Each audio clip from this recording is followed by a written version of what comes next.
guys, Coach Shelby here, and I'm going to go through making your own homemade sandbags. Now, sandbags are a great addition for any home gym or any athlete looking to improve their strength, their acceleration, conditioning. You can do a lot of good things with the sandbag. One of the big advantages of sandbags over traditional barbells, dumbbells, is the weight is going to transfer as you lift it. So it's not going to be a stable weight that as you press overhead, for instance, it's all going to stay in one place. It's going to shift from side to side, and it's going to dissipate through the bag. So this is a good thing. In addition to that, sandbags are going to require you to use a lot of grip strength. So it's going to require you to use your fingers, to use your hands to dig in and be able to do that. And that's really, really important, obviously, with basketball with regards to ball handling, rebounding, things like that that require good hand and grip strength. So I'm going to start this out just by taking an Army duffel, and I bought these. These are legit Army duffel bags. I bought them online. I bought them off of eBay.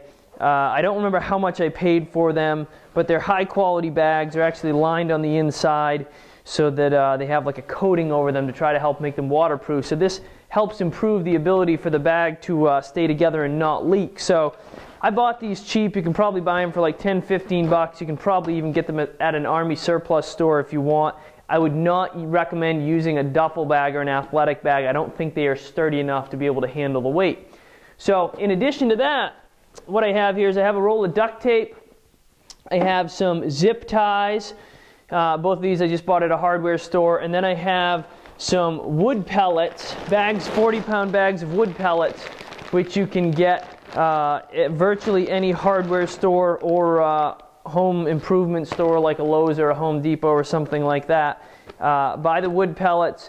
These work very, very good. They work better than the actual sand. So even though we're making a sand bag, we're going to use the wood pellets. They tend to hold up a little bit better.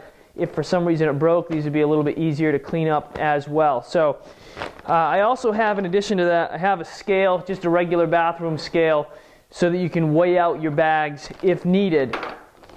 My recommendation, depending on the age, is to start with somewhere around like a 40-pound bag, let's say for a high school kid, maybe moderate lifting experience, and then you can work up from there depending on what you're trying to do. If you're a little bit younger, if you're maybe a female, you might want to start with a 20 or 30-pound bag. So you actually would set the bag on the scale as you dump the pellets into it. So you can get multiple bags at different weights pretty easily. So we're going to start it off. I'm going to dump in a 40-pound bag. So I'm simply going to make a little cut in my bag. These aren't the best scissors in the world either. I'm then going to throw my Army duffel right over it. If you have somebody else to help you out, it does work better as far as that. So I'm just going to slide this over. I'm then going to pick the bag up, and I'm just going to dump the entire thing in. So this will be a 40-pound bag.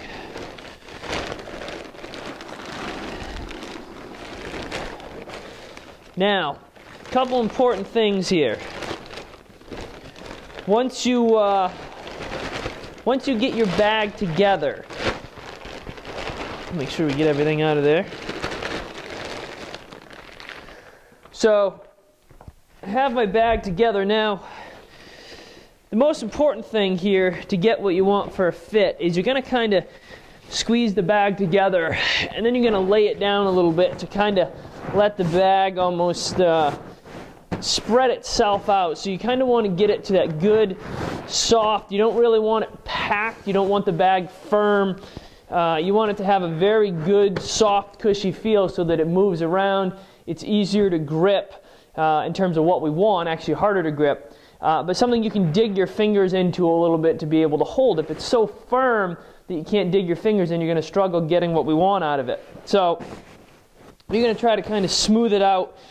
Once you get it there, I'm going to take a zip tie, and I'm going to zip tie around the bag. I'm just going to run it through. I'm going to make sure it's good and tight. I'm going to take a second zip tie, and I'm going to do the exact same thing. I'm going to run that around also. once I run that around, I'm going to pull that tight. And then you're actually going to go and you're actually going to snip the ends of the zip ties off. So I'm going to cut those off. I'm then going to take my duct tape and I'm actually going to wrap it. And if you can see right now how this zip tie is right here, they stick out a little bit. So I'm actually going to take the zip ties and I'm going to run a little bit of duct tape around the zip ties. Just enough so that they don't stick out too much. And after I do that, I'm actually going to go and I'm going to run another piece of duct tape over, and I'm just going to fold the top of the bag down, and I'm going to wrap duct tape around that as well, just so it doesn't get in your way. Now, the last thing you're going to want to do is you're going to want to cut any of the straps hanging off of the bag. You're going to want to cut those off so that you don't get your hands hooked in anything, so that any of the metal attachments or pieces don't dig into your hands as you go. And then once you're done that, you should be good to go. I'm going to show you what a finished product looks like. So here's another 40-pound one that I made. You notice I got the straps cut off. I got the top turned down, so we actually could use this for a gripping piece in addition. But there's no more metal on it.